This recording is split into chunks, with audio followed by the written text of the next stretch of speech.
Hello everyone, welcome to my YouTube channel. हाजिर हूँ लेकर एक और न्यू इंटरेस्टिंग सी सीरीज। इस सीरीज के ग्राफिक्स वैसे तो उतने खास नहीं है क्योंकि आप लोग बीटीटीएच सोलैंड जैसी सीरीज देखते आ रहे हैं। उसके मुकाबले तो इसके ग्राफिक्स कुछ भी नहीं है, लेकिन अभी तक इसे यूट्यूब पे किसी ने एक्सप्लेन नहीं किया, तो मैंने सोचा कि क्यों ना मैं आपके लिए इसे एक्सप्लेन कर दूं। सीरीज की एक्सप्लेनेशन स्टार्ट करने से पहले आइए इसकी स्टोरी लाइन जान लेते हैं। तो कहानी कुछ ऐसी है कि हमारा हीरो रियल वर्ल्ड से कल्टीवेशन वर्ल्ड में पटक दिया जाता है और यहाँ पर वो हीरो नहीं बल्कि एक विलन था, जिसे एक सिस्टम ऑपरेट करते हुए बताती है कि यहाँ पर सरवाइव करने के लिए उसे अपनी डेस्टिनी के लेवल को इंक्रीज करना होगा, वरना तो यहाँ उसकी जिंदगी कुछ दिन की मेहमान बन के रह जाएगी। अब अपनी डेस्टिनी लेवल को इंक्रीज करने के लिए हमारे हीरो को काफी खतरनाक टास्क कंप्लीट करने थे। तो अब देखना ये है कि क्या वो इन टास्क को कंप्लीट करते हुए रियल वर्ल्ड में वापस जा पाता है या फिर हमेशा के लिए यहीं पर फंस कर रह जाता है।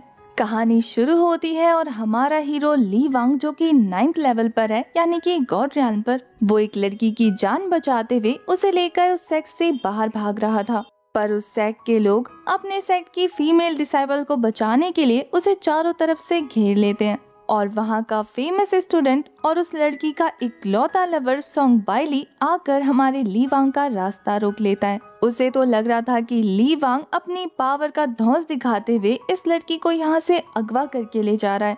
ली वांग चाहता तो था कि वो इसकी ये गलतफहमी दूर कर दे, पर तभी इनर वर्ल्ड में उसकी सोल के सामने एक सिस्टम अपीयर हो जाता है जो ली वांग से कह रहा था कि अब तुम्हारा सिस्टम अपग्रेड होने वाला है, इसलिए अगर जान बचाना चाहते हो तो हिलना मत, वरना तुम्हारी सोल डिस्ट्रॉय हो जाएगी। ये सुनकर तो ली वांग के पैरों तले जमीन खिसक जाती है क्योंकि उसे जरा सा भी मूव नहीं करना था।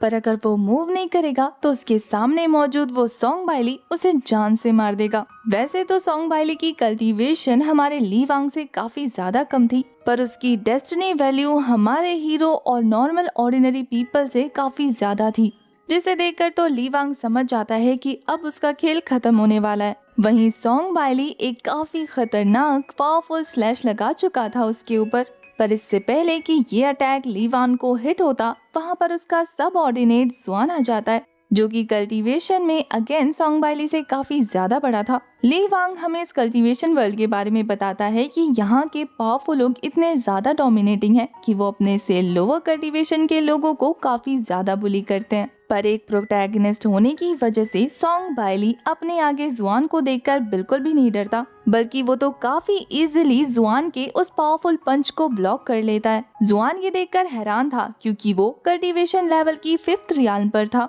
वहीं दूसरी तरफ सोंग बाइली कल्टीवेशन लेवल की 3rd रियाल्म पर था। उसे ये चीज काफी ज्यादा अजीब लग रही थी, पर ली वांग को पता था कि ये ज्यादा देर तक सोंग बाइली को होल्ड नहीं कर सकता, और होता भी ऐसे ही है। एक लास्ट पंच में सोंग बाइली जुआन को काफी बुरी तरीके से इंजर्ड कर देता है। उसका ये मूव देखकर उसके सेट के लोग तो काफी ज्यादा खुश हो रहे थे। वहीं अपनी तारीफ सुनने के बाद सोंग बाइली सीधा ली वांग को चैलेंज कर देता है कि अब मरने की बारी तुम्हारी है। पर लकीली अब तक ली वांग का अपडेटिंग कंप्लीट हो चुका था और वो काफी सीरियस होते हुए सोंग की बात का जवाब देता है कि एक बार फिर सोच लो, क्या तुम्हें सच में मुझसे फाइट करनी है। ली वांग का ये जवाब सुनने के बाद उनमें से एक और स्टूडेंट आगे आते हुए कहता है कि आखिर तुम्हारी हिम्मत कैसी हुई हमारे सोंग बाइली ब्रदर से इस तरीके के लहजे में बात करने की। और फिर वो ये सोचकर कि मैं भी इस बंदे को हरा सकता हूँ, अपनी स्वॉर्ड लेकर पहुंच जाता है ली वांग पर अटैक करने। पर वो भूल जाता है कि ली वांग गॉड रियल्म पर है, जिसके आसपास एक प्रोटेक्टिंग शील्ड अपीयर हो जाती है और उस बंदे का अटैक ली वांग को नहीं लगता, बल्कि वो काफी इजीली उसे डिस्ट्रॉय करके अपनी पावर सबको शो करने लगता है। उसकी गॉड रियल्म की पावर देखने के बाद तो सभी लोग काफी ज्यादा शॉक हो जाते हैं, क्योंकि इतनी ज्यादा हाई लेवल की कल्टीवेशन तो उनके सेक्ट के एल्डर की भी नहीं है। अब उन्हें डर लगने लगता है कि कहीं ली वांग उन सभी को जान से ना मार दे। पर तभी सोंग बाइली सबको हिम्मत देते हुए कहता है कि मैं हूँ ना, ये चोर तुम्हारा कुछ नहीं बिगाड़ सकता। दूसरी तरफ सिस्टम हमारे ली वांग को एक प्राइज देने वाली थी, क्योंकि जान पर बनने के बाद भी उसने मूव नहीं किया और अपडेटिंग सक्सेसफुली कंप्लीट होने दिया। सिस्टम उसे बताती है कि 1 घंटे के लिए उसे गोल्डन फिंगर दिया जाएगा और इस दौरान वो जिसे भी फाइट में हराएगा उसकी डेस्टिनी ली वांग की हो जाएगी। ये सुनकर तो ली वांग काफी ज्यादा खुश हो गया था और वो सिस्टम को कहता है कि अभी इस गोल्डन फिंगर को एक्टिवेट करो।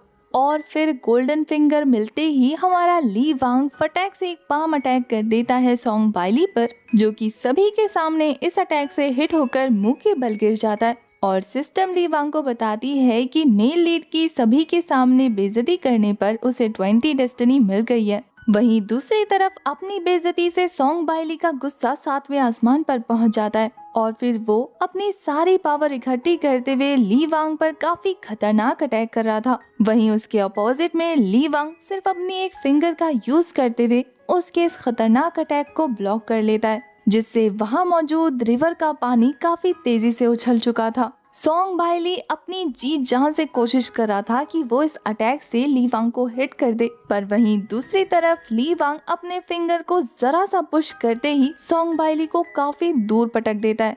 अब इस तरीके का एम्बैरेसिंग अटैक खाने की वजह से उसके 50 डेस्टिनी पॉइंट्स माइनस हो जाते हैं और ये 50 डेस्टिनी पॉइंट्स हमारे ली वांग को मिल जाते हैं, जिससे वो तो काफी ज्यादा खुश था। वहीं दूसरी तरफ सॉन्ग बाइली ली वांग से काफी नाराज था। वो कहता है कि जो रेपुटेशन मैंने 3 सालों में बड़ी मेहनत से हासिल की, तुमने एक झटके में मेरे लोगों के सामने मुझे एम्बैरेस कर दिया। इसका बदला तुम्हें चुकाना होगा। मैं वापस आऊंगा और तुम्हें जान देकर इस चीज की कीमत चुकानी होगी।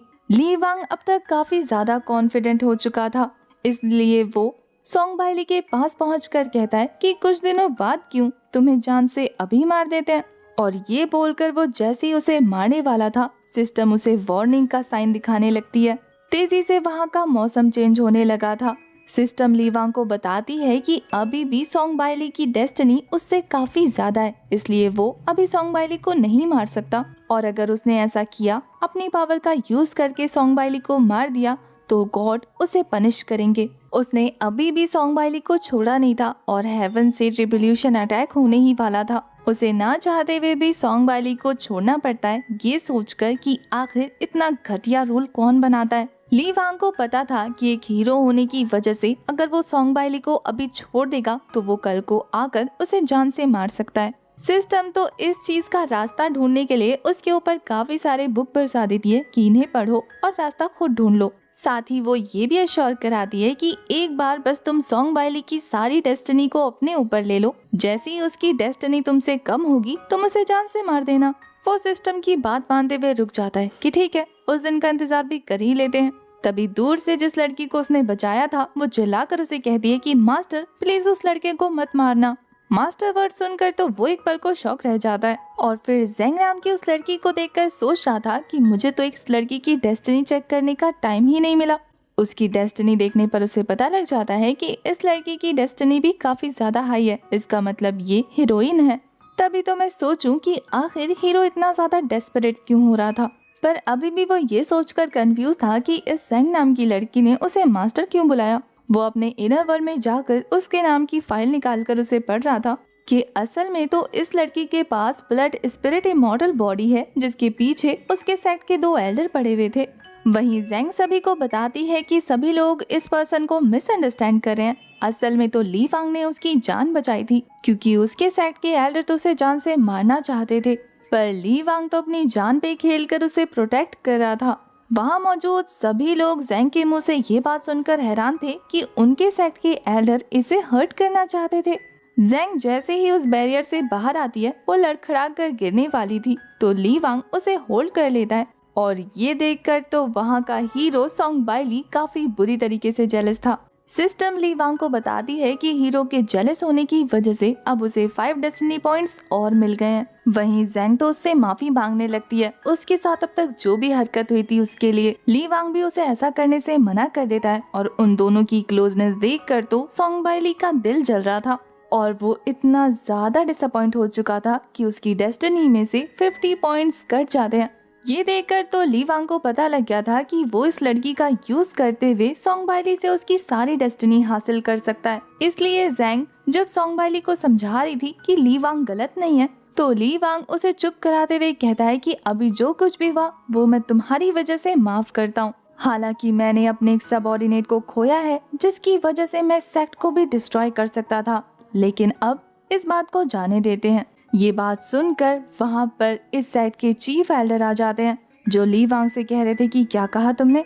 सेक्ट चीफ मो को देखने के बाद सोंग बाइली उनसे जाकर ली वांग की शिकायत लगा रहा था कि ये लड़का असल में ज़ैंग को लेकर यहाँ से भाग रहा था और इसने हमारे एक डिसाइपल को भी मार दिया। तो आप इस लड़के को जिंदा मत छोड़ना, इसे जान से मार देना। सारे बच्चे भी सोंग बाइली का सपोर्ट कर रहे थे। वहीं दूसरी तरफ ली वांग एल्डर मो से कहता है कि क्या आपके सेक्ट में मेहमानों का इसी तरीके से स्वागत करते हैं। चीफ एल्डर मो भी सोंग बाइली को एक जोरदार थप्पड़ मारते हुए खुद भी ली वांग का साथ दे रहे थे।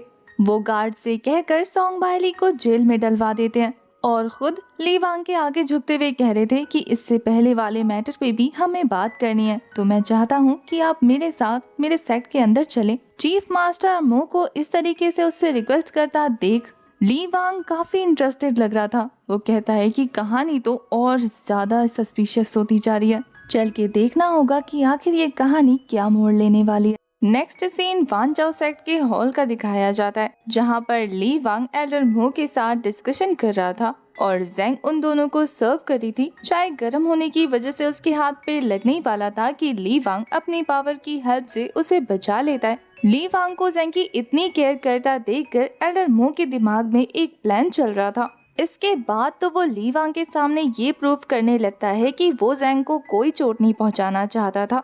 असल में तो ज़ैंग उसके यहाँ की सबसे अच्छी डिसाइपल है और चीफ एल्डर मो उसे काफी ज्यादा मानता है। जब ली वांग को गलतफहमी हुई कि एल्डर मो ज़ैंग को परेशान कर रहे हैं, तो असल में सीन कुछ भी ऐसा नहीं था। ज़ैंग ने एक गलती कर दी थी और एल्डर मो बस उसे समझा रहे थे। ली वांग कहाँ इस बात पे यकीन करने लगता है। वो अपने मन में सोच रहा था कि क्या मैं इसे इतना बेवकूफ नजर आता हूँ। तभी एल्डर मो अचानक से ही ली वांग को कहते हैं कि अगर तुम्हें लगता है कि ज़ैंग मेरे यहाँ सेफ नहीं है तो तुम इसे अपने साथ ले जा सकते हो। ये खबर तो ज़ैंग और ली वांग दोनों के लिए ही काफी ज्यादा शॉकिंग थी।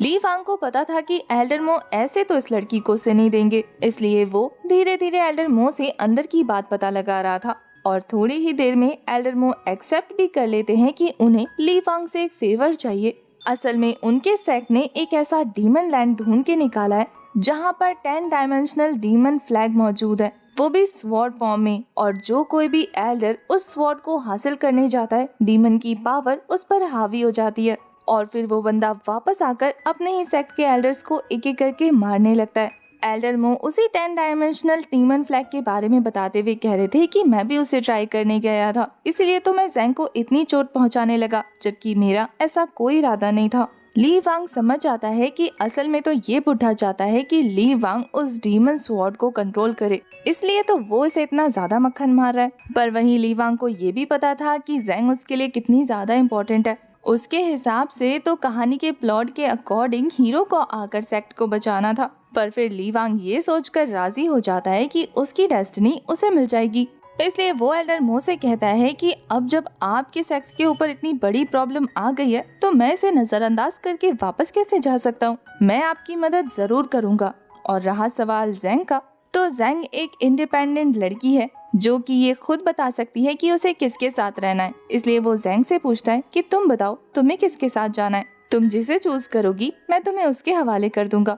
ली वांग का ये कहना ज़ैंग को काफी ज्यादा अपनापन फील कराता है। उसे लगता है कि कोई तो है जो उसकी फीलिंग्स की भी कदर कर रहा है। उसके खुश होते ही यहाँ पर ली वांग की डेस्टिनी वैल्यू इंक्रीज हो जाती है। यहाँ तक कि सिस्टम उसे नया ऑप्शन भी दे देती है कि वो ज़ैंग की डेस्टिनी को खुद के साथ शेयर कर सकता है। जैसे जैसे ज़ैंग की फीलिंग ली वांग के लिए बढ़ती जाएगी, वैसे वैसे उसकी डेस्टिनी शेयरिंग भी बढ़ती जाएगी। ये सुनकर तो ली वांग और भी ज्यादा खुश हो जाता है। वो तो सोच रहा था कि ये तो कितना आसान है, बस उसे ज़ैंग के क्लोज जाना है और उससे प्यार करवाना है। साथ ही ज़ैंग जितना ली वांग के क्लोज जाएगी उतना ही सोंग बाइली से दूर होगी, यानी कि उसकी डेस्टिनी भी ली वांग को मिल जाएगी। अब ये सुनकर तो वो और ज्यादा खुश हो जाता है। इसके बाद एल्डर गार्ड को बुलाकर ली वांग को उसके साथ हॉल भेज देते हैं ताकि वो रेस्ट कर सके। वहीं वो खुद ज़ैंग के साथ पर्सनली बात करना चाहता था, पर ज़ैंग का रिएक्शन देखकर ली वांग समझ जाता है कि ये एल्डर सिर्फ बात तो नहीं करना चाहता। पक्का इस एल्डर के इरादे कुछ ठीक नहीं लग रहे। उसका मन नहीं करता कि इनके मामले में ज्यादा टांग अड़ाए, इसलिए वो चुपचाप अपने रूम में चला जाता है। जहाँ जाने के बाद सिस्टम उसे बता रही थी कि उसने एक दिन अपने रोल को काफी अच्छे से निभाया, जिसके तौर पर उसे इनाम दिया जाएगा। इनाम के तौर पर उसके सामने 3 ऑप्शन आ जाते हैं, जिन्हें पढ़कर वो कहता है कि 2 को तो मैं टाइटल से ही बता सकता हूँ कि वो क्या है, लेकिन तीसरे वाले को लेकर मैं श्योर नहीं हूँ। तो सिस्टम उसे बताती है कि बॉडी इम्प्रूवमेंट में तुम्हें तुम्हारी डेस्टिनी को स्कोर में कन्वर्ट करने का मौका मिलेगा। एक डेस्टिनी के पॉइंट को अगर कन्वर्ट करेंगे तो वो 10 पॉइंट्स बन जाएंगे। फिलहाल तुम्हारे पास 150 डेस्टिनी है, जिसे अगर पॉइंट्स में कन्वर्ट करें तो 1550 पॉइंट्स बनेंगे। तुम इन पॉइंट्स का यूज करके अपनी कल्टीवेशन को इम्प्रूव कर सकते हो, जिससे तुम्हें और भी ज्यादा पावरफुल अटैक्स करने का मौका मिलेगा। ये सुनकर ली वांग तो फटाफट रेडी हो जाता है कि मेरे सारे पॉइंट्स को यूज करो और मेरी कल्टीवेशन को तेजी से इम्प्रूव कर दो। सिस्टम ऐसा ही करती है और तेजी से वो पॉइंट्स हमारे ली वांग की बॉडी में कल्टीवेशन को इम्प्रूव करने लगता है। देखते देखते उसकी बॉडी की एनर्जी आसमान तक जा रही थी और ये तेज रोशनी देखकर सब लोग हैरान थे। वहाँ मौजूद सभी लोगों को पता लग जाता है कि ली वांग ने ब्रेक थ्रू कर लिया है। उन सब में सबसे ज्यादा हैरान एल्डर मो फेंग थे, जो ये सोच रहे थे कि आखिर इस लड़के की कल्टीवेशन मैंने देखी थी, आखिर वो यहाँ से जाते ही तुरंत ब्रेक थ्रू कैसे कर सकता है। वो ये सोच ही रहे थे कि तभी पीछे से ज़ैंग की आवाज आती है, जो कि अपना ब्लड कलेक्ट कर रही थी। वो एल्डर मो से कहती है कि क्या इतना खून काफी है। एल्डर मो उसके हाथ से वो ब्लड लेते हुए कह रहे थे कि तुम्हारा ब्लड इतना ज्यादा प्योर और रेयर है कि ये मेरी कल्टीवेशन को इम्प्रूव करता है, पर साथ ही अगर मैं इसे एक स्पेसिफिक अमाउंट से ज्यादा कंज्यूम करूं तो ये मेरी बॉडी को ही इफेक्ट करेगा। अगर तुम्हें लगता है कि ली वांग तुम्हें इस प्रोसेस से आजाद करा सकता है तो ये तुम्हारी गलतफहमी है। कभी अपनी आइडेंटिटी और औकात भूलने की कोशिश मत करना, क्योंकि तुम जानती हो कि तुम्हें ली वांग से क्या करवाना है। इसके अलावा तुमने कभी भी मुझसे भागने की कोशिश की तो फिर तुम जानती हो कि तुम्हारे साथ कितना बुरा हो सकता है। ज़ैंग एल्डर मो की सभी बातें सुनकर उसे मानने को तैयार थी, क्योंकि उसने एल्डर मो के साथ एक तरीके का ब्लड कॉन्ट्रैक्ट करके रखा है, इसलिए ना चाहते हुए भी उसे उस बुढ़े की सारी बातें माननी थी। वहीं दूसरी तरफ हमें ली वांग को दिखाते हैं, जो अपनी कल्टीवेशन को कंप्लीट करने के बाद हेवन रियाल्म पर पहुंच जाता है। वो तो अपनी पावर को चेक कर रहा था और ये पावर हासिल करने के बाद उसकी खुशी नेक्स्ट लेवल पर थी। तभी गार्ड आकर उसे बुला कर ले जाता है, क्योंकि ज़ैंग को उससे बात करनी थी। वो ज़ैंग के पास जाकर पूछता है कि आखिर इतनी रात को तुम्हें मुझसे क्या बात करनी है। ज़ैंग बताती है कि आपने मेरी जान बचाई है, तो मैं ज्यादा बेहतर ना होते हुए भी आज से आपकी स्लेव बनकर रहना चाहती हूँ। ली वांग उसके इस डिसीजन की रिस्पेक्ट कर रहा था, जिससे वो खुश हो जाती है और ली वांग की डेस्टिनी का पॉइंट इंक्रीज हो जाता है। वो तो इतने ज्यादा क्लोज आ चुके थे कि ली वांग के नोज से ब्लीडिंग भी स्टार्ट हो जाती है। वहीं दूसरी तरफ ज़ैंग भी इस चीज से काफी नर्वस हो गई थी, जिसके बाद तो सिस्टम ली वांग को बताता है कि वो दोनों इतने ज्यादा क्लोज आ गए कि अब 20% मेमोरी आपस में शेयर कर सकते हैं। ली वांग को समझ नहीं आता कि आखिर अभी तो उसने कुछ किया भी नहीं, फिर ये लड़की इतनी ज्यादा क्लोज कैसे आती जा रही है। पर फिर मेमोरी शेयरिंग से उसे पता लगता है कि वो ज़ैंग के बारे में सही था। उसने एल्डर मो फेंग के साथ ब्लड कॉन्ट्रैक्ट साइन करके रखा है और इस बारे में वो सीधा सीधा ज़ैंग से पूछ लेता है।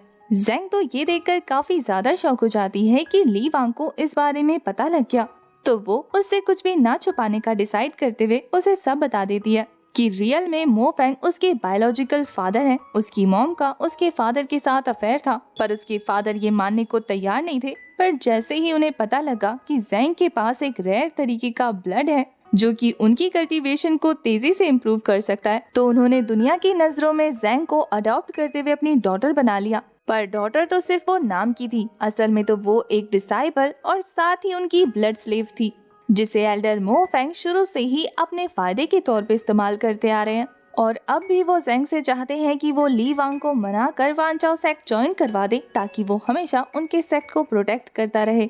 ज़ैंग तो ली वांग को अपने हाथ में बना वो ब्लड कॉन्ट्रैक्ट भी दिखाती है, जिसके थ्रू एल्डर मो फेंग जब चाहे उसका ब्लड कलेक्ट करके उसे पी सकते हैं। उसे देखते हुए ली वांग उससे प्रॉमिस करता है कि वो उस ब्लड कॉन्ट्रैक्ट को जल्दी से तोड़ने की कोशिश करेगा, जिसकी ऐसी बातें सुनकर तो ज़ैंग उसे गले से लगा लेती है। और ली वांग का डेस्टिनी पॉइंट्स काफी तेजी से इंक्रीज होता जा रहा था और फिर वो आज के दिन की लिमिट तक पहुंच जाता है। ली वांग को पता लग गया था कि अब अगर उसे डेस्टिनी चाहिए होगी तो उसे सोंगबाइली के पास जाना होगा। तो वो ज़ैंग को खुद से दूर हटाते हुए कहता है कि वैसे तो मैं तुम्हें अपने साथ रखना चाहता हूँ, लेकिन मैं ये भी जानता हूँ कि सोंगबाइली तुम्हें पसंद करता है और मैं तुम दोनों के बीच नहीं आना चाहता। ज़ैंग उसे बताती है कि वो सोंगबाइली को पसंद नहीं करती, साथ ही वो सोंग से खुद जाकर बात करेगी। अगर वो दोनों आमने सामने होंगे तो फिर सिचुएशन को समझाना इजी हो जाएगा। अब ली वांग को यही तो चाहिए था, इसलिए वो फटाफट पहुंच जाता है जेल में। जहां सबसे पहले ली वांग जाता है अकेले सोंग बाइली से बात करने। सोंग बाइली तो जेल में कैद होकर ली वांग को जान से मारने की प्लानिंग कर रहा था और ये चीज वो सुन लेता है। ली वांग काफी शातिर अंदाज में आगे बढ़ते हुए कहता है, अब ये मत कहना कि तुम अपने इन पावरफुल पंचेस से मुझे मारने वाले हो। मुझे मारने के लिए तो वेपन की जरूरत पड़ेगी ना, और वेपन जेल के अंदर तो नहीं मिलने वाले। सोंग बाइली उसे देखकर गुस्से में तमतमाते हुए कहता है कि चोर, तेरी हिम्मत कैसी हुई यहाँ आने की। वहीं दूसरी तरफ ली वांग कहता है कि तेरी नजरों में मेरी इज्जत सिर्फ इतनी सी है, तूने सुना नहीं था कि ज़ैंग ने मेरे बारे में तुझसे क्या कहा। मैं उसे प्रोटेक्ट करने वाला उसका मास्टर हूँ। ये सुनकर तो सोंग बाइली कहता है कि तू बेवकूफ दूसरों को बना सकता है, मुझे नहीं। मैं जानता हूँ कि तू ज़ैंग के पास क्यों जाना चाहता है। असल में तो तुझे उसकी ब्लड स्पिरिचुअल बॉडी चाहिए, है ना। ली वांग इस बात पे ज्यादा रिएक्ट नहीं करता और इसका रीजन भी हमें थोड़ी देर में पता लग गया था। वो तो असल में सोंग बाइली को उकसा रहा था ताकि उसका ये रूट चेहरा ज़ैंग के सामने आ जाए, और होता भी ऐसे ही है। ज़ैंग सोंग बाइली के इरादों को गलत समझ लेती है। वहीं यहाँ पर ली वांग तो उसे ये भी प्रूव कर देता है कि सोंग बाइली को तो पहले से ही पता है कि ज़ैंग के पास ब्लड स्पिरिचुअल बॉडी है और उसके इंटेंशन ज़ैंग को लेके बिल्कुल साफ नहीं है। बेचारा सोंग बाइली तो कहता रह जाता है कि मुझे खुद को एक्सप्लेन करने दो, पर ज़ैंग तो इस बात से हर्ट होकर वहाँ से जाने लगती है। सिस्टम ली वांग को बता रही थी कि ऐसा करने से सोंग बाइली का दिल टूट गया और अब 50% डेस्टिनी हमारे ली वांग को मिल गई है। वहीं दूसरी तरफ ज़ैंग का कनेक्शन उसके साथ और ज्यादा गहरा हो गया है, जो अब 40% तक इंक्रीज हो गया है। इससे ली वांग तो खुश था। वहीं दूसरी तरफ सोंग बाइली ली वांग को दोष देने लगता है कि तूने जानबूझ के ये सेटअप किया ना। पर ली वांग तो कह रहा था कि तेरे इंटेंशन पहले से ही इविल है, अब वो उसको दिख गए तो इसमें मेरी क्या गलती। तभी यहाँ पर ली वांग की नजर सोंग बाइली के ब्रेसलेट पे जाती है और वो इसे देखते ही समझ जाता है कि इसमें तुम्हारे डिसेबल मास्टर रहते हैं ना। ये सारी नॉलेज असल में ली वांग ने सिस्टम के जरिए दी गई बुक से हासिल किया था, जिसमें सभी कैरेक्टर्स के बारे में एक हिडन डिटेल्स मौजूद है। सोंग तो ये सुनकर हैरान था कि आखिर ली वांग को कैसे पता लगा कि उसके ब्रेसलेट में मास्टर है। वहीं दूसरी तरफ वो मास्टर याओ शेन सोंग बाइली के ब्रेसलेट से बाहर आकर ली वांग से मिलते हैं। उन्हें ली वांग का ऑरा काफी ज्यादा इंटरेस्टिंग लग रहा था। वो सोंग बाइली से ज्यादा तरफदारी ली वांग की करने लगते हैं क्योंकि वो उन्हें रिस्पेक्ट शो कर रहा था। ली वांग तो उन दोनों के बीच में आग लगाकर वहाँ से हट जाता है। वहीं दूसरी तरफ सोंग बाइली अपने मास्टर से सवाल कर रहा था कि आखिर आप उसकी इतनी तरफदारी क्यों कर रहे हैं। पिछली बार भी जब उसकी और मेरी फाइट हुई थी तब आपने मेरा सपोर्ट नहीं किया था। मास्टर को ये देखकर बुरा लगता है कि सोंग बाइली उस पर ट्रस्ट नहीं कर रहा, जबकि पिछले 3 सालों से वो अपनी जी जान से सोंग बाइली को इम्प्रूव करवाने में मदद करवा रहे हैं। वो सोंग से कहते हैं कि मैंने तुम्हें पहले ही बताया था कि पिछली बार जब तुम दोनों की फाइट हो रही थी तो एक स्ट्रॉन्ग प्रेशर मुझे बाहर आने से रोक रहा था। सोंग बाई को ये चीजें झूठ लग रही थी, जिससे उसका डेस्टिनी लेवल माइनस हो जाता है और पहुंच जाता है हमारे ली वांग के पास। वो तो उन टीचर स्टूडेंट की जोड़ी को तोड़कर खुश हो रहा था क्योंकि जितना वो डिस्टेंस में आएंगे उतना ही ली वांग उनके क्लोज होगा और उतनी ही उसकी डेस्टिनी इंप्रूव होती रहेगी। अभी भी उसका काम खत्म नहीं हुआ था।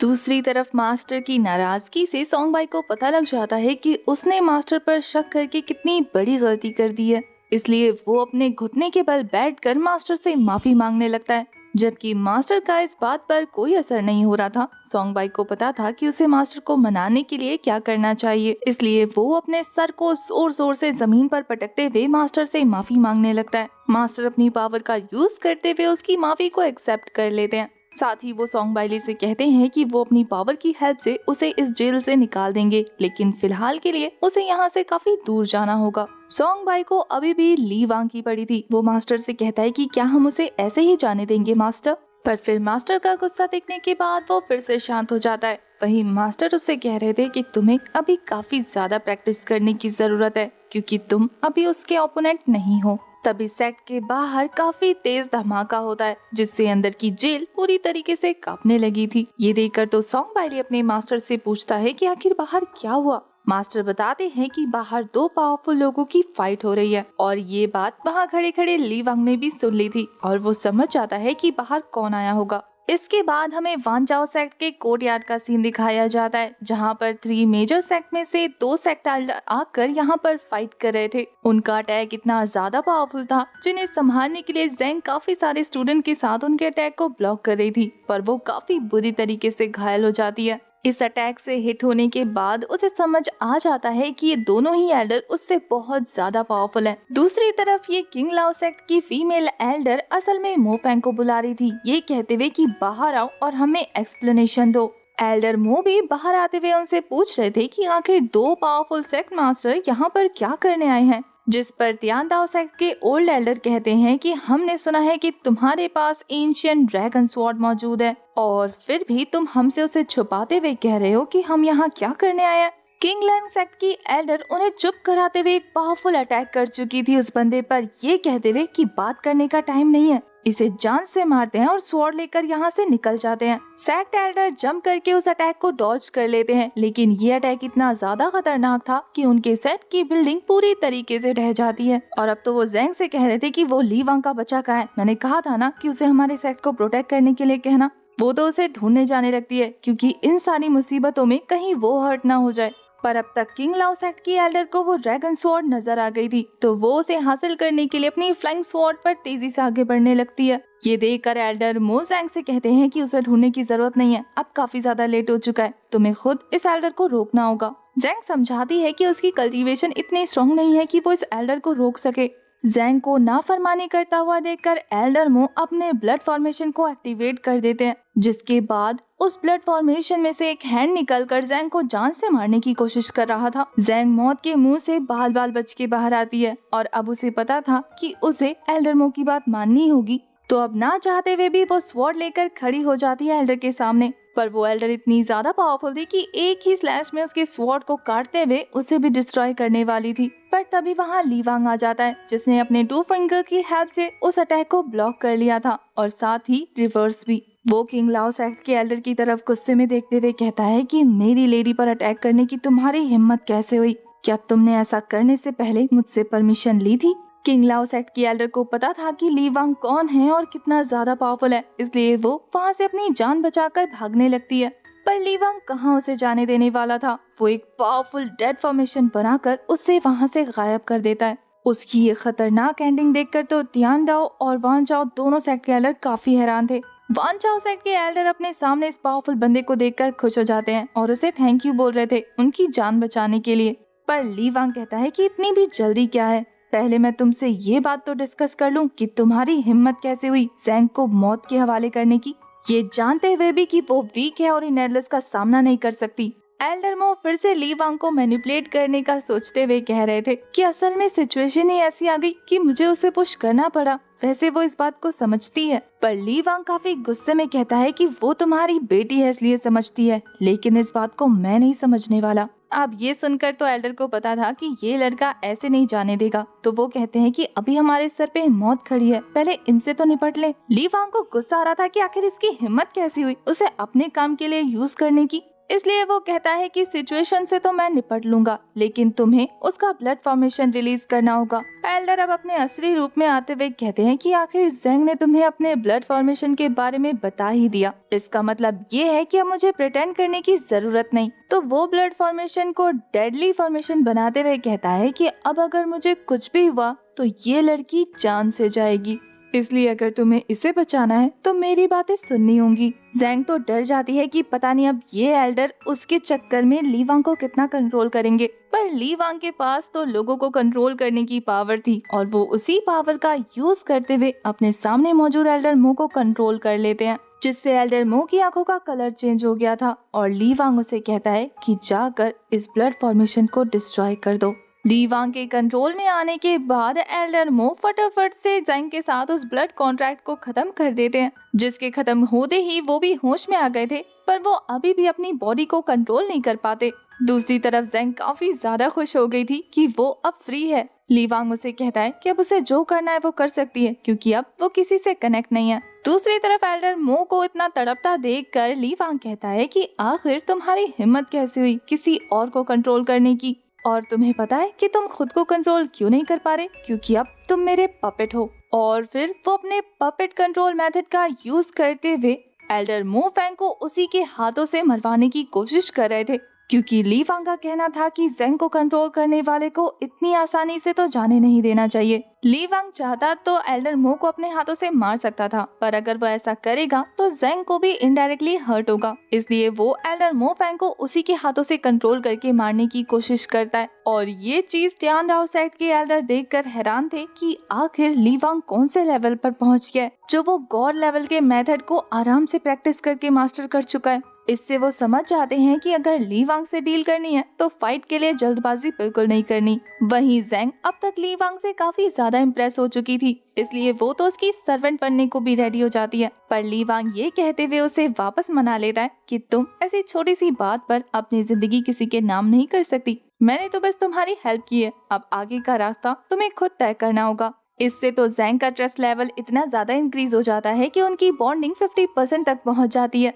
सिस्टम ली वांग को बताती है कि अब उसके पास 175 डेस्टिनी पॉइंट्स आ गए हैं, जिनका यूज करके वो अपनी कल्टीवेशन को फिर से इम्प्रूव कर सकता है। तभी टियान दाओ सेक्ट के एल्डर ली वांग से कहते हैं कि मेरी तुमसे कोई पर्सनल दुश्मनी नहीं है, अगर तुम चाहो तो इस ब्यूटी क्वीन को अपने पास रख सकते हो, मैं तुमसे फाइट नहीं करूंगा, मुझे तो बस वो डीमन हालब्रेड चाहिए। और वो तेजी से उसे लेने के लिए आगे बढ़ रहा था, पर ली वांग उसका रास्ता रोककर कहता है कि इतनी भी क्या जल्दी है, अगर मैं ये कहूँ कि ये डीमन हालब्लेड तुम्हें नहीं मिलने वाला, फिर वो एल्डर ली वांग की इस बात पर भड़क जाते हैं कि तुम्हें इस सेक्ट की लड़की भी चाहिए और ये डीमन ब्लेड भी।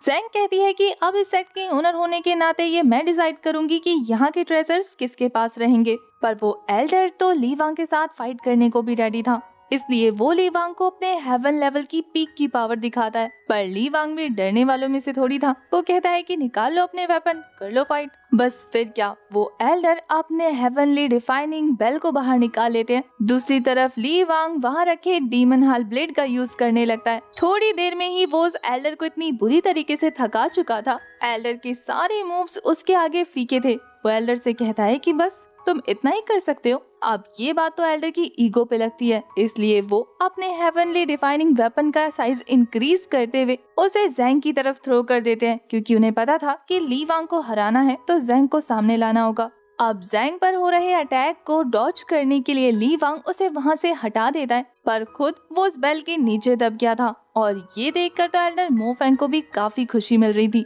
वहीं ये टियान दाओ सेक्ट का एल्डर बताता है कि ये बेल एंशिएंट टाइप का हेवनली वेपन है, जिससे अगर मैं 3 बार रिंग करूँ ना तो कितना ही पावरफुल मास्टर क्यों ना हो, उसकी खून की नदियां बह जाएंगी। ये बोलकर वो अपनी पावर की हेल्प से उस बेल को जोर जोर से बजाने लगता है। जैसे ही उसके बेल को 3 बार बजाने का प्रोसेस कंप्लीट होता है, ली वांग उसके बेल को तोड़कर बाहर आ चुका था। उसकी बॉडी से खतरनाक एनर्जी रिलीज हो रही थी और वो टियान दाओ सेक्ट के एल्डर को देखकर कहता है कि बेल के अंदर मुझे ठीक से सुनाई नहीं दे रहा था, क्या कहा तुमने?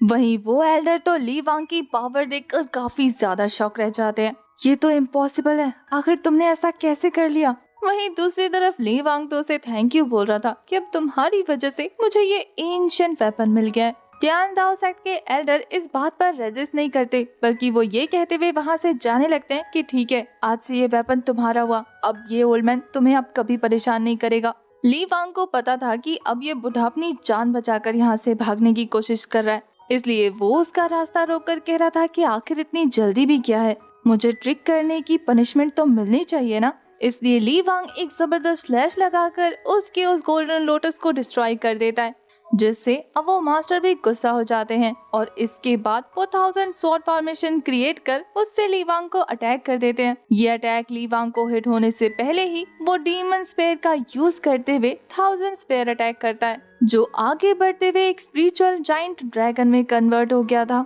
और वो ड्रैगन उन 1000 स्वॉर्ड को स्वेलो कर लेता है। ये देखकर तो उस एल्डर के होश उड़ गए थे। वो बंदा तो ली वांग से अपनी जान की भीख मांगने लगता है। दूसरी तरफ ली वांग कह रहा था कि अब माफी मांगने के लिए काफी लेट हो चुका है और फिर उसके एक इशारे पर वो ड्रैगन अपने स्वॉर्ड्स का यूज करते हुए उस एल्डर को जान से मार देता है। ये सारी चीजें दूर से सोंगबाइली देख रहा था, जो ये देखकर हैरान था कि ली वांग कितना पावरफुल है। ये तो अच्छा हुआ कि उसके मास्टर ने उसे रोक लिया, वरना आज उसकी भी हालत इन एल्डर्स की तरह होती। ली वांग की नजर सोंगबाइली पर पड़ जाती है, इसलिए वो सिस्टम से पूछता है कि क्या मैं इसे मार सकता हूँ। सिस्टम बताती है कि वैसे तो तुम इसे मार सकते हो, लेकिन कुछ दिनों में ये ट्रेजर हंटिंग के लिए जा रहा है और हीरो होने की वजह से इसे काफी रेयर ट्रेजर मिलेंगे। तो अगर मेरी मानो तो तुम्हें बड़ी मछली को पकड़ना चाहिए ताकि तुम्हें उससे कुछ फायदा हो। ये सुनकर ली वांग सिस्टम की बात मानते हुए अभी के लिए उसे जाने देता है, जिसके लिए उसे 300 पॉइंट्स मिल गए थे और वो सिस्टम पे गुस्सा होता है कि मैंने इतने बड़े दुश्मन को जाने दिया और तुम सिर्फ 300 पॉइंट्स दे रही हो। इधर जैंग के पूछने पर कि ली वांग को क्या दिखा, वो कहता है कि एक बड़ा चूहा। वो भी कंफ्यूज थी कि ली वांग एक चूहा देखकर हैरान था।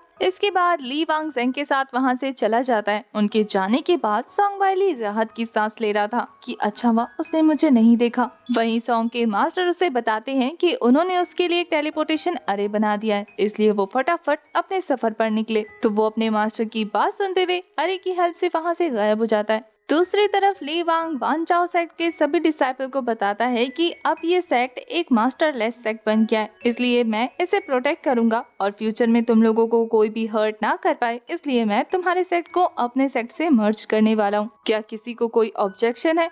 ये बात सुनकर सभी लोग रेडी हो जाते हैं। इसके थोड़ी ही देर बाद वहाँ पर टेंग लाओ और त्यान दाओ सेक्ट के दोनों डेप्यूटी मास्टर आ जाते हैं। उन्हें देखकर ये सभी हैरान थे कि आखिर ये दोनों यहाँ पर क्या करने आए हैं। सभी को लग रहा था कि शायद ये अपने मास्टर्स की मौत का बदला लेने आए होंगे, पर उनकी एक्सपेक्टेशन के उलट ये दोनों तो अपने घुटने पर आकर ली वांग से कहते हैं कि हमारा सेक्ट भी मास्टर के बिना हो गया है और हम किसी वीक पर्सन को अपने सेक्ट का मास्टर या एल्डर नहीं बनाना चाहते, तो क्या आप हमारे सेक्ट के एल्डर बनेंगे? ली वांग को पता था कि ये दोनों ही सेक्ट कितने ज्यादा पावरफुल हैं और इनकी टेक्निक्स भी कितनी ऑसम है, इसलिए वो कहता है कि ठीक है, मैं आज से तियान दाओ और किंग लाओ दोनों ही सेक्ट को अपने सेक्ट से मर्ज करने वाला हूँ। इससे दोनों ही सेक्ट के डेप्यूटी मास्टर काफी ज्यादा खुश हो जाते हैं। वहीं ली वांग सोच रहा था कि फ्यूचर में उस हीरो को पकड़ने के लिए ये सभी लोग मेरी काफी मदद करेंगे।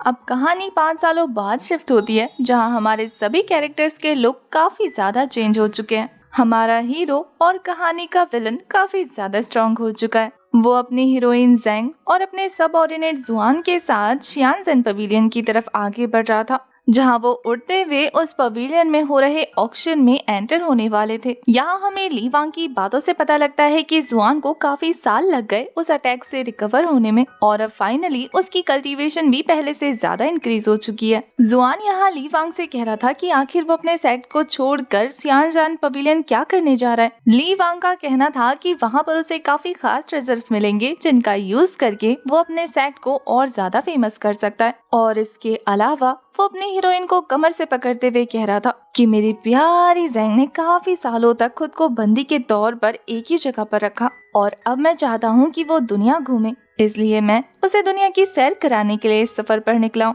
ली वांग का ये फ्लर्टिंग अंदाज जैंग को काफी पसंद आता है, जिससे उसकी डेस्टिनी इंक्रीज हो जाती है और अब उन दोनों की बॉन्डिंग 70% से भी ज्यादा इंक्रीज हो चुकी थी। उन दोनों कपल का रोमांस देखने के बाद तो जुआन अपनी आंखें ढक लेता है। ली वांग और जैंग जब अकेले में क्वालिटी टाइम स्पेंड कर रहे थे, तब हमारे ली वांग को सिस्टम बताती है कि मेन लीड जल्दी ही वहाँ पर आने वाला है, जिससे ली वांग समझ आता है कि अब वो एक तीर से 3 निशाने लगाएगा। पहला तो जैंग की और उसकी बॉन्डिंग काफी स्ट्रॉन्ग होगी, जिससे उसकी डेस्टिनी बढ़ती रहेगी। दूसरा, उसे फर्स्ट मेन लीड से मिलने का मौका मिल जाएगा, जो कि वहीं आसपास आने वाला है ट्रेजर हंट के लिए। और तीसरा, उस ऑक्शन में काफी ज्यादा पावरफुल लोग आएंगे, जिसमें से उसे सेकंड मेल लीड भी मिल जाएगा। सिस्टम उसे उस आसपास के एरिया को स्कैन करते हुए बताती है कि जैसा ली वांग ने सोचा है वैसा ही है। शियानजेन पवेलियन में असल में एक डेस्टिनी सन मौजूद है, यानी कि सेकंड मेल लीड। और थोड़ी ही देर में हमें शियानजेन पवेलियन के अंदर एक लड़के को दिखाया जाता है। इस लड़के का नाम शेंगवान यान है और यही सेकंड मेल लीड है, जो कि लाइब्रेरी में अपने लिए एक बुक ढूंढ रहा था, पर सीढ़ियों से गिरकर बेहोश हो जाता है। काफी सारे बच्चे आसपास जमा होकर कह रहे थे कि ये कचरा गिरा है, हम तो सोच रहे थे कि कोई इम्पोर्टेंट बुक ऊपर से नीचे गिर गई होगी। कोई जरा इसे चेक करके बताओ कि ये मर गया या जिंदा है।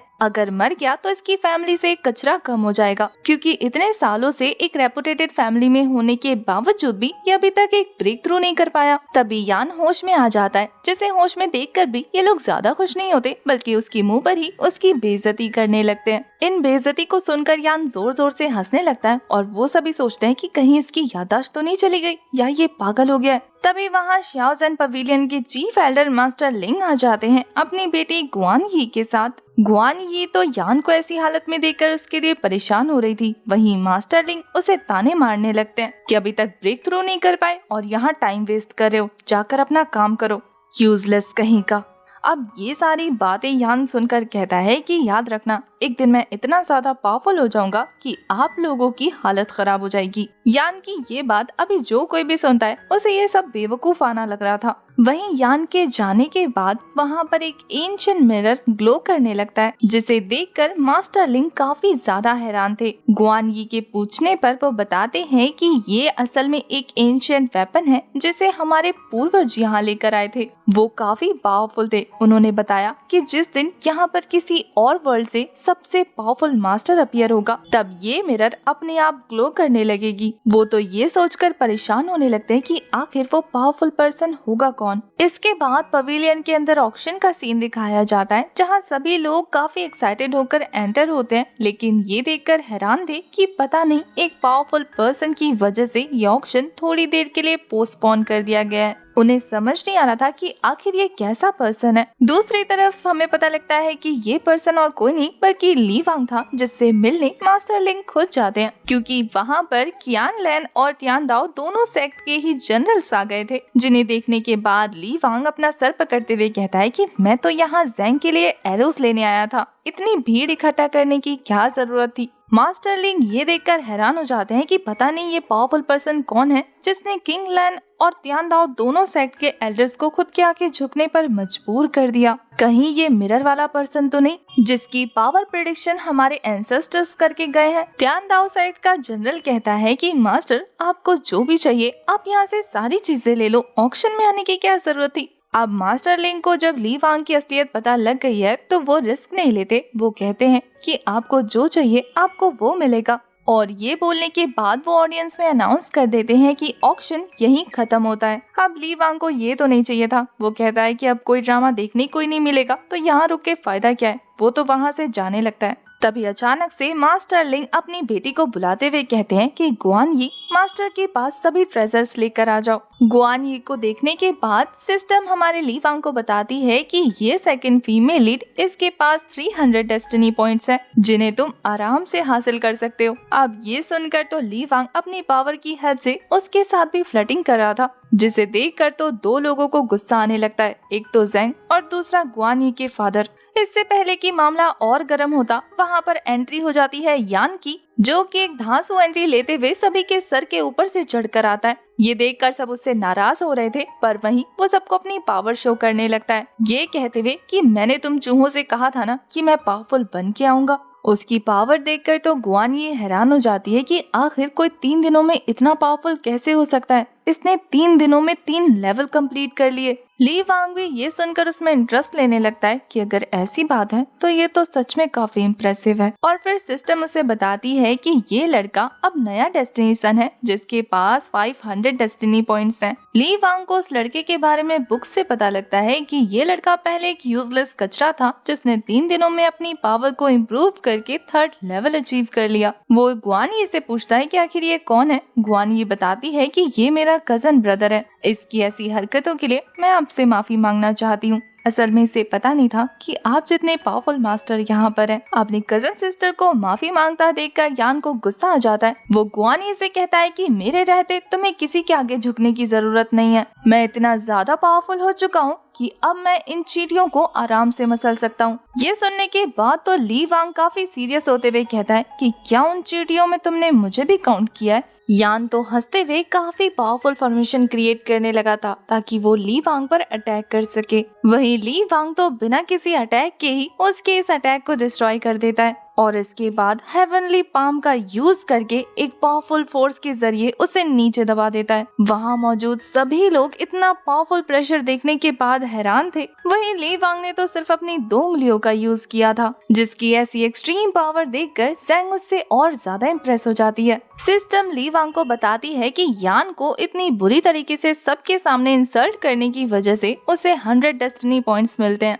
जबकि यान के 100 डेस्टिनी पॉइंट्स माइनस किए जाते हैं। इसके अलावा उसे 50 डेस्टिनी पॉइंट्स और मिलेंगे क्योंकि ज़ैंग उससे और ज्यादा इम्प्रेस हो चुकी है। अब ये सब देखकर गुआन ये यान से कह रही थी कि माफी मांगो मास्टर से। बेचारा अपनी बहन के मुंह से ऐसी बात सुनकर और अपसेट हो जाता है। वहीं मास्टर लिंग भी ली वांग को काफी रिस्पेक्ट देने लगते हैं, ये कहते हुए कि इस नालायक लड़के की तरफ से मैं आपसे माफी मांगता हूँ और मैं अब इसे जान से मार दूंगा। आखिर इसकी हिम्मत कैसे हुई हमारी ग्वान फैमिली की रिस्पेक्ट को दांव पर लगाने की। ये बोलकर वो वहाँ पर एक आइस फॉर्मेशन क्रिएट करके एक आइस अटैक कर देते हैं। यह अटैक इतना ज्यादा पावरफुल था कि अगर यान को लगता तो वो जान से मर जाता, पर ये अटैक हमारा ली वांग रास्ते में ही डिस्ट्रॉय कर देता है। सब लोग काफी ज्यादा शॉक थे। वहीं ली वांग कहता है कि मैं यहाँ ऑक्शन से सामान खरीदने आया था, ना कि किसी से फाइट करने या उसे जान से मारने। साथ ही वो अपने मन में सोच रहा था कि अगर बूढ़े तुम इसे मार दोगे तो मैं डेस्टिनी किससे चुराऊंगा।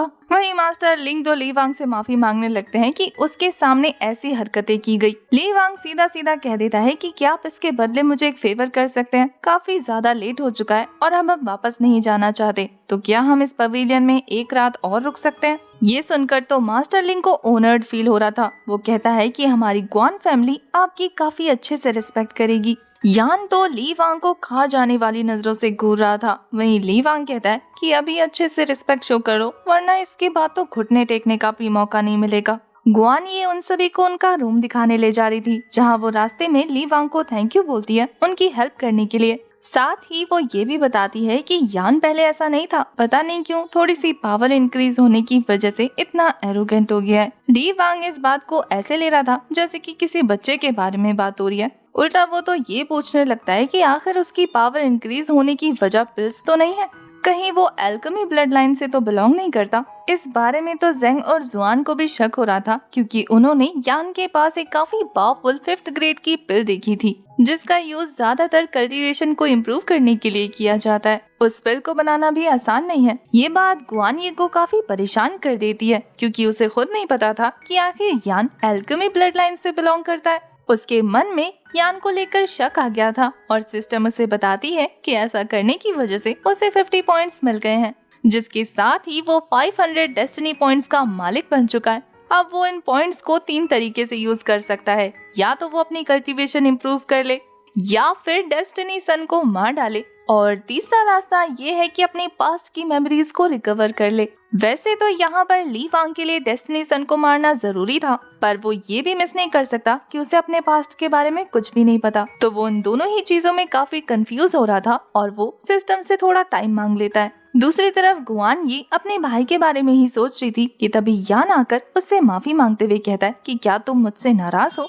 गुआन ये तो कहती है कि आज तुम्हें ऐसी हरकत करने की जरूरत नहीं थी, क्योंकि अगर वो इंसान नहीं होता तो आज तुम मारे जाते। ये सुनकर यान को गुस्सा आ जाता है और वो कहता है कि मुझे तो वो बंदा काफी मिस्टीरियस लगा, मुझे उसके इरादे ठीक नहीं लगते। वो यहाँ पर किसी मकसद को पूरा करने के लिए आया है। वो तो गुआनी के पास जाते हुए कहता है कि तुम मेरे साथ यहाँ से भाग चलो, मैं तुम्हें प्रोटेक्ट करूंगा, तुम मेरे साथ खुश रहना। पर गुआनी उसे खुद से दूर करते हुए कहती है कि अपनी बकवास बंद करो और मुझसे दूर रहना, मैं ऐसा सोचूंगी जैसे कि तुमने मुझसे कुछ कहा ही नहीं। इन सारे हादसों से यान की हालत खराब होने लगती है, क्योंकि उसने एक साथ 2 पिल्स कंज्यूम कर लिए थे और अब वो सारा ब्लेम ली वांग पर शिफ्ट करने लगता है कि अगर वो इंसान नहीं होता तो मेरी जिंदगी में इतने बड़े बदलाव नहीं होते, अब तो मैं उस इंसान को जान से मार दूंगा। वहीं दूसरी तरफ गुआन ये जाते हुए ये सोच रही थी कि ये कहीं से भी पावर का नशा नहीं लग रहा है, मुझे तो इसकी पर्सनैलिटी बहुत ज्यादा बदली हुई लग रही है। क्या अब ये भरोसे के लायक है भी, या फिर हमारी पीठ पीछे कोई साजिश कर रहा है? उसका भरोसा यान पर से उठने लगा था। वहीं दूसरी तरफ जेंग को ली वांग ने एक तलवार दी थी, जिसे पाकर वो काफी खुश होती है। वहीं सिस्टम ली वांग को बताता है कि उन दोनों भाई बहनों में दरार आ गई है, जिसकी वजह से हमारे ली वांग को 50 डेस्टिनी पॉइंट्स मिलेंगे। ली वांग तो ये सोचकर खुश हो जाता है कि चलो ये लड़का अपने हाथों से अपनी कब्र खोद रहा है। अचानक से ली वांग और जेंग दोनों नोटिस करते हैं कि मौसम बदलने लगा है, और वहीं दूसरी तरफ हमें यान को दिखाते हैं जो एक स्पिरिचुअल फर्नेस के आगे अपने ब्लड का सेक्रीफाइस देकर उस फर्नेस को एक्टिवेट कर चुका था। उसमें से काफी तेज स्पिरिचुअल एनर्जी रिलीज होने लगती है। वहीं यान भी अपने ब्लड को मीडियम बनाकर उस स्पिरिचुअल फर्नेस में से काफी सारे सोल्स को बाहर निकालने लगता है। वो अपनी पावर रिलीज करते हुए बता रहा था कि ग्वान फैमिली के एल्डर्स अपने पावर्स को इंक्रीज करने के लिए इनोसेंट लोगों का सैक्रिफाइस देते थे। यान एक एल्केमी ब्लड लाइन से होने की वजह से इन लोगों से कनेक्ट कर सकता है, इसलिए वो उन सोल से उनकी टेक्निक्स हासिल करने वाला था। उसकी बनाई हुई ये स्पिरिचुअल ब्लड लाइन फॉर्मेशन की हेल्प से वो उन पावर्स को अचीव भी कर लेता है। ये एनर्जी ब्लास्ट इतना ज्यादा जबरदस्त था जिसे देखकर जेंग डरने लगती है। वहीं ली वांग उसे समझाते हुए कह रहा था कि डरने की जरूरत नहीं, बस एक नया गेस्ट आ गया है, उसे हेलो बोलने की जरूरत है। वहीं दूसरी तरफ यान के बनाए हुए फॉर्मेशन से एक हेवनली बम अटैक उन लोगों पर होने वाला था। और इसी के साथ हमारा ये वाला पार्ट हो जाता है खत्म।